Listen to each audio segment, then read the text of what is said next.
So today's an exciting day. Bruno's excited. I have Janessa, my photographer, for our wedding, coming to do some location scouting, and we're gonna do a little bit of a get to know her, as well as ask her all of the questions that brides should be asking their photographers and what you need to know when looking for a photographer for your wedding.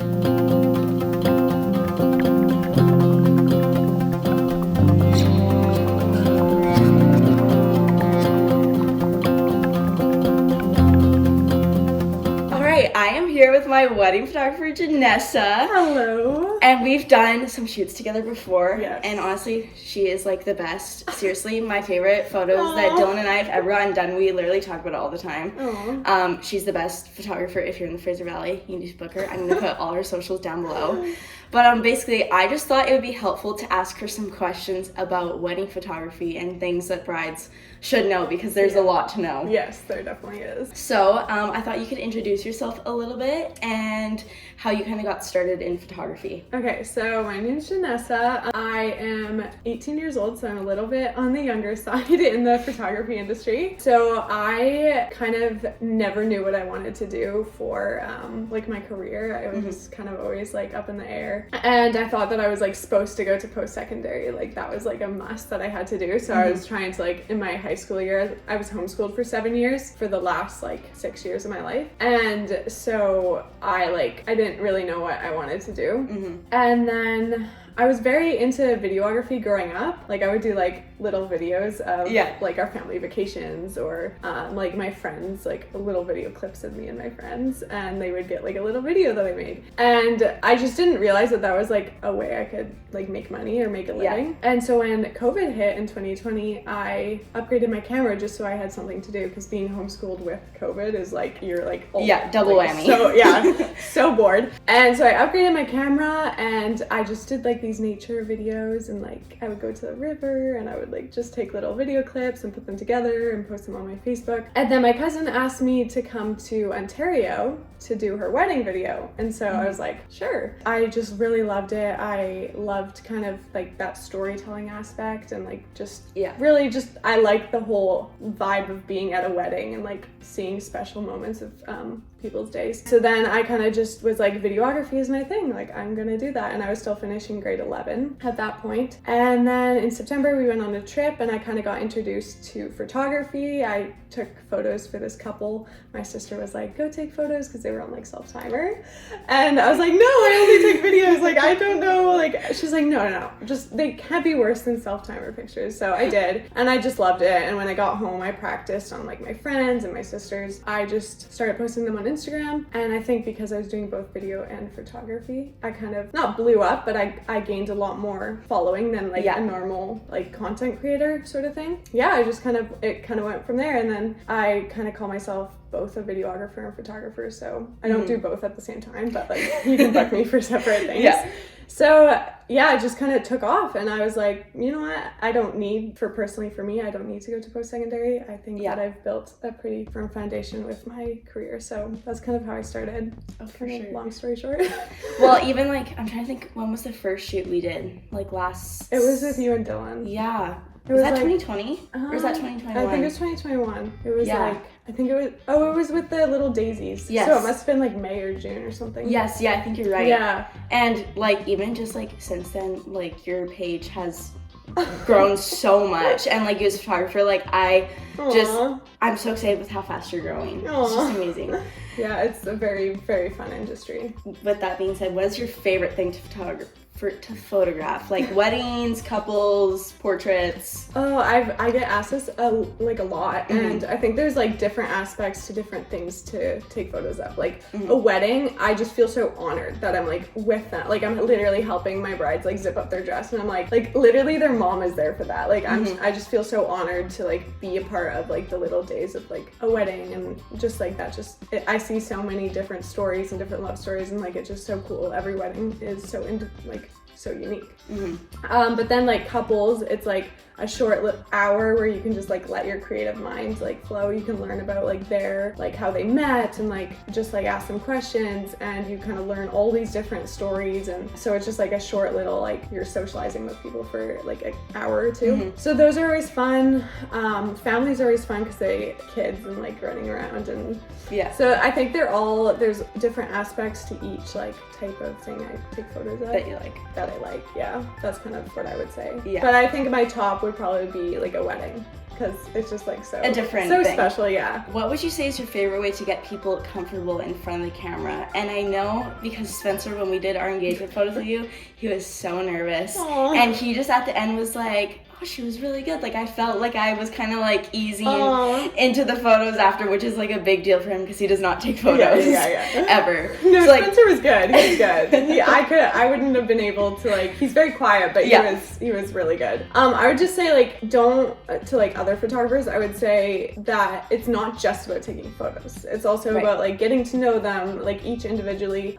It doesn't need to be like a half-hour conversation that you have before your shoot, but it's like while you're taking photos or while you're walking from different places, like be like, oh, how did you guys meet? Or like, where do you guys see yourself in 5 years? And like just asking questions to get to know them, and then they see you more as a friend than like a person they hired. For sure. Especially with engagement photos for like your wedding, because then you're like, you feel comfortable with your wedding photographer, because I think that's so much more important than feeling comfortable with someone who's taking photos for an hour for you. I would say, and movement too with posing, and just like keeping like there is some like movement, so it's not like always posed. Right. So like you're getting those genuine smiles. I don't know, just keeping everything just rolling. Keeping it moving. Yeah. I think taking the mindset of like, it's not me working, it's me getting to know people while also just taking photos. I think that's important too. Yeah, I think so too. As a bride, what type of questions should you ask your photographer, like when you're getting to know them, maybe before an engagement shoot or like before your wedding? I would say like there's like lists that you can find on the internet that like give you a lot of help. But I would say always meet with your photographer before you book them, because you're booking someone to like capture like the best day of your life. And if you book someone and they like sound all nice over email, but then you get to your engagement shoot or the wedding day, even worse, and you like just don't click with them, that would not be like great for you. And it's not that some photographers are worse than others, it's just there's personality types, and you want to spend like your wedding day with someone who you get along with. So I would say like just like ask your photographer or the photographer you're looking at to like do a Zoom call or like meet for coffee, and just ask them questions like, oh, how did you get into photography? Like what kind of the questions you're asking me now. And just seeing how like they respond to that, or like asking them questions like, oh, how would you respond to this situation if it happened on my wedding day? Like how do you do bridal party pictures if they're like a chaotic like group? And just seeing how they respond, and if they have like answers that are like quick and fast, and you can tell that they think and can like work through a situation that might be difficult. So I think just like making that initiative step to be like, hey, let's meet over Zoom, or let's meet for coffee, just kind of getting to know them. And it's okay to say no to a photographer. Like if you meet with them and you just don't click, like we won't be offended if you're like, I just think our personalities don't match, like you're super outgoing and I'm more quiet, or vice versa.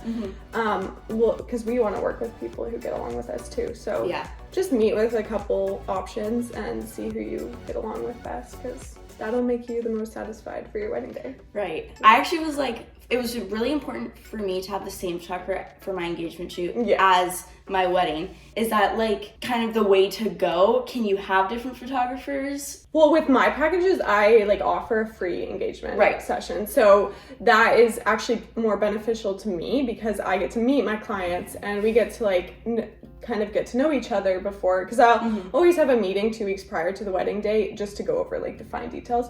But just that initial engagement shoot where you're seeing their chemistry and like getting to know them, that's helpful for me.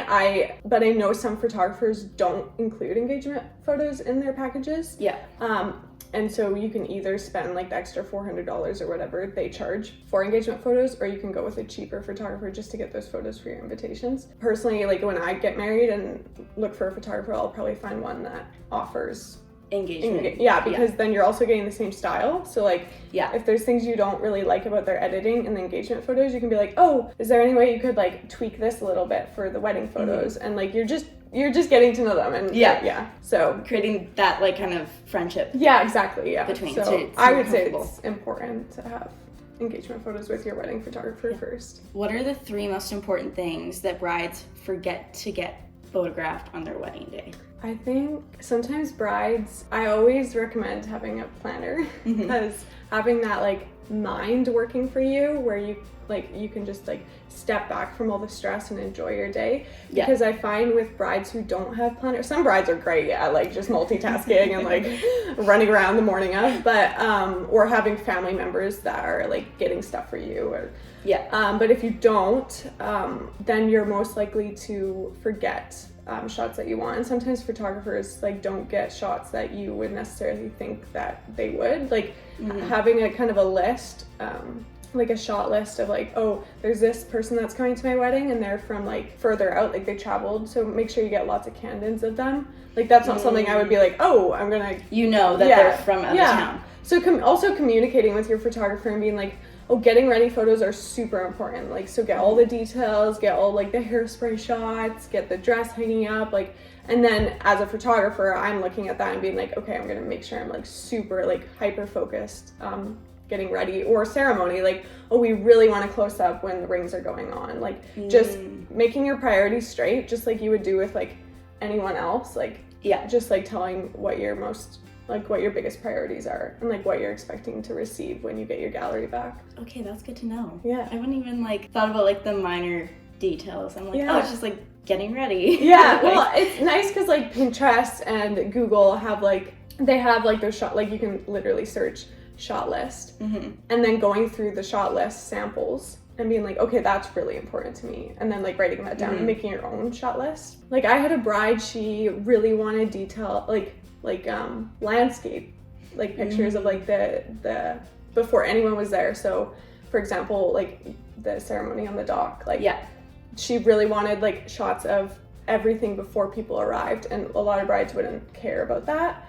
So she was just like, make sure you get like everything before people are there, like the reception, the ceremony. I was like, okay, good to know. Like I probably wouldn't have like gone out of my way and went to the ceremony location before people started arriving, but just knowing that ahead of time is really helpful. How helpful are like inspo photos to you? They're like, if a bride or literally someone for a couple shoot or a family shoot sends me a link to a Pinterest board, I am like over the moon. I will literally dissect the Pinterest board and be like, okay, this is like exactly the vibe they want. This is like the artistic like approach they want. Okay, yeah. And then it just helps me, and I go into the session or the wedding feeling more confident because I know exactly what they want. So I would recommend you're never annoying as a client, like sending inspo pictures or sending Pinterest boards or like telling your photographers what they want makes them feel more confident because they're like, okay, I know what their priorities are. I know they'll be happy because I'll make sure to get those. So. Well, I have my homework to do. I need to make a Pinterest board now. Yes. Do brides ever get annoying with contacting you too much, or is like over contacting never enough? I don't think so. I think as long as like you have, as like a bride or a client, you have grace with like your photographers or honestly any vendor, just because it's so easy to like not set boundaries as like an entrepreneur. So like as long as you have grace, like, oh, they may not respond the same day or they might not respond in the next couple hours, just being like having your expectations set to like a appropriate level, then no, like I'm not gonna be like, oh, you're getting annoying. I actually had someone yesterday, I did their engagement photos, and we had been trying to figure out a date for her wedding, and there was someone that was booked on the date that her venue was open. Okay. And so so she was like, I really need that date, and she was like, how about this date? And I was free, and we kind of just were like, we kept messaging back and forth, and we finally found a date that worked. And yesterday she was like, I am so sorry if I was annoying, like I just wanted to make sure that I got you for the wedding day. And I was like, no, I was like, I appreciate you making me feel like a priority and like booking your wedding around your photographer. Yeah. And your venue's gonna feel appreciated if you're booking your so don't that's not a thing. We're like, as photographers, we always want to answer your questions and make you feel the most comfortable. So amazing. You did so good. I also have to say, with the grace thing, I have, compared to other photographers, you have the fastest sending time of like the favorite, I don't know what you would call it, like the sneak peek photos. The sneak peek photos. She has the fastest sending time. So anytime another photographer like doesn't send them like the day of, which is so bizarre, because she just gets them done so fast. I'm like, I just get excited to like edit. Like I'm taking these pictures and like sometimes clients are like, they forget that I am like excited to see the work that I created. So sending sneak peeks like the day of or the morning after, it's like, it's also exciting to me. Amazing. Well, thank you so much for answering all my questions. I learned a lot of homework I need to get done. And I hope you guys found this helpful too, of like questions you can ask your photographers. And make sure if you live here, check her out. She's honestly the best. I love meeting new people, so. Yeah. So it is now after the wedding, and I'm going to show you kind of what my Pinterest board looked like when I sent it to Janessa, and then I'm going to show you some of the sneak peeks she sent me from our wedding, and that is what is going to end this video. I hope that you have some more knowledge of what you can ask your photographers or when you're planning your wedding or how to choose a photographer, and make sure you check Janessa out. I'm going to link all her socials and her website down below.